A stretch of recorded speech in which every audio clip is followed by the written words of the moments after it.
For us to better understand blockchain technology, first, we are going to focus our attention on Bitcoin. Once we have a better understanding of Bitcoin and its blockchain, then we can move on to Ethereum's blockchain, where NFTs and smart contracts play a very important role in their ecosystem. Bitcoin is the first cryptocurrency, as well as the introduction to the very first blockchain. We will break down the origin and go over the key features of Bitcoin.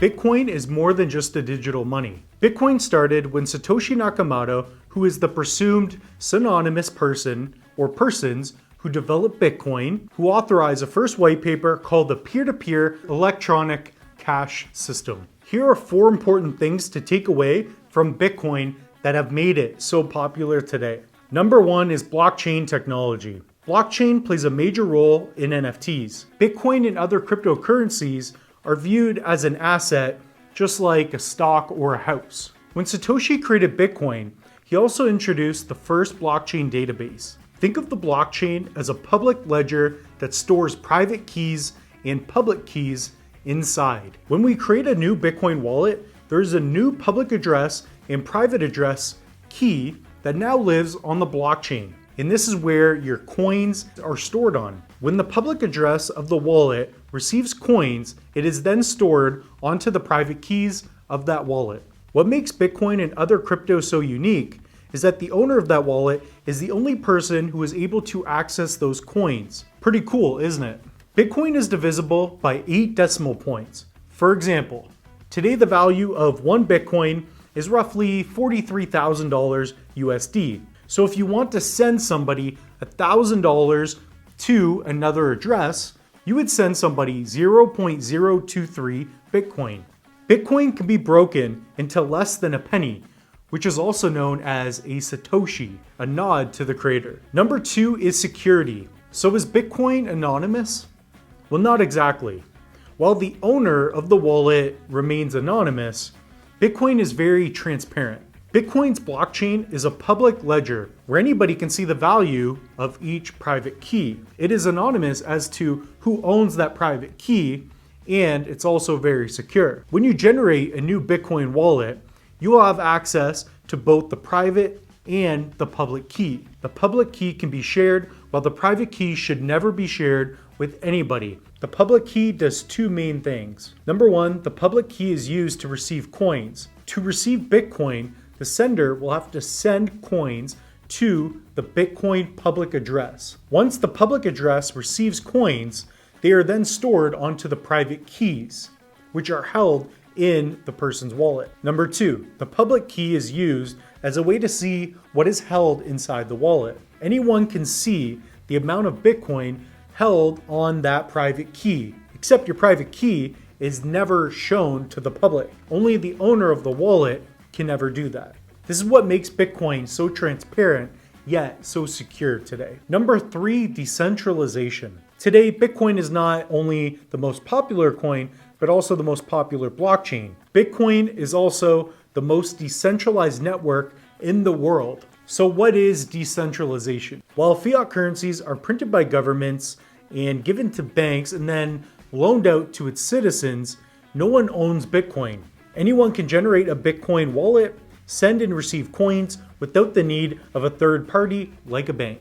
The way Bitcoin is transacted is by the following. When someone sends coins from one address to another, the payment is sent throughout the blockchain, which also brings us to our introduction to Bitcoin miners. Before a Bitcoin transaction is completed, it must first be verified by the network. Today, Bitcoin is the largest decentralized network in the world. Bitcoin miners are individuals and/or companies that set up computers with expensive computer hardware that help support and verify the network. Bitcoin miners are verifying transactions on the Bitcoin blockchain. Miners verify transactions and are then rewarded with new supply. This is how new Bitcoin is introduced to the world. The computers solve complex mathematical equations. It also takes a lot of computing power. This is referred to as proof of work. Fungibility. Only 21 million Bitcoin will ever be minted. When Satoshi Nakamoto created Bitcoin, one of the key factors to Bitcoin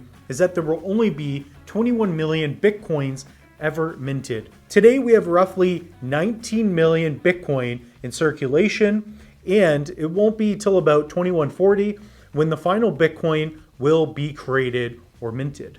Bitcoin miners are the ones who get the chance at receiving the new supply of Bitcoins when running their miners on the blockchain. One reason why Bitcoin is so valuable today is because it has a limited supply. In the last 2 years, the US has printed over 50% of all circulating dollars. Overprinting of money is called inflation, and it decreases the purchasing power of each US dollar. One of the main benefits of owning an NFT, for example, is the fact that there's a lot of scarcity. NFTs usually have a limited supply. This results in more scarcity that will drive up the price in the long run. If Lamborghinis were simple to produce and affordable, owning one wouldn't be that big of a deal. It wouldn't be very impressive. Now that we've gone over the basics of the first blockchain, known as Bitcoin, let's take a look at Ethereum.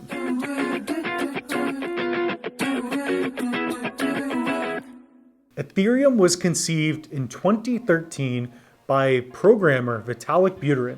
Vitalik was only 23 at the time and brought smart contracts to the blockchain. And again, Ethereum is a different blockchain than Bitcoin's. Think of smart contracts as Internet 3.0. Smart contracts is a protocol which allows for automatic execution and actions according to the terms of a contract or an agreement. In short, smart contracts have made it possible for financial purposes like trading, investing, lending, and borrowing without the need of any third party like a bank. Because of Ethereum's smart contract protocol, Ethereum has led to the rise of other smart contract-based tokens, also referred to as ERC20 tokens. Some of the top ERC20 token projects are the following: Tether USDT, Chainlink Link, Binance BNB, USD Coin USDC, Wrapped Bitcoin WBTC, DAI DAI, and Uniswap.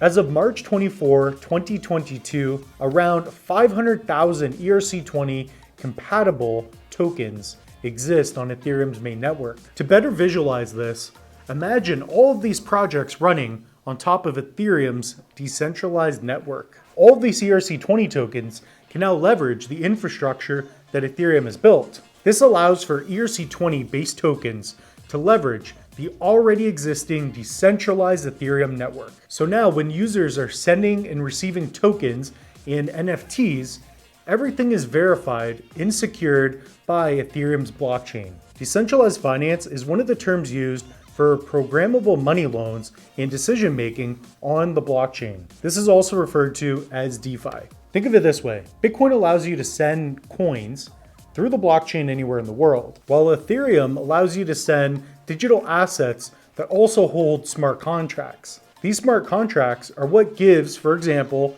royalties to NFTs. When creating an NFT using Ethereum's blockchain, you can code royalties back to the original creator after each one resells.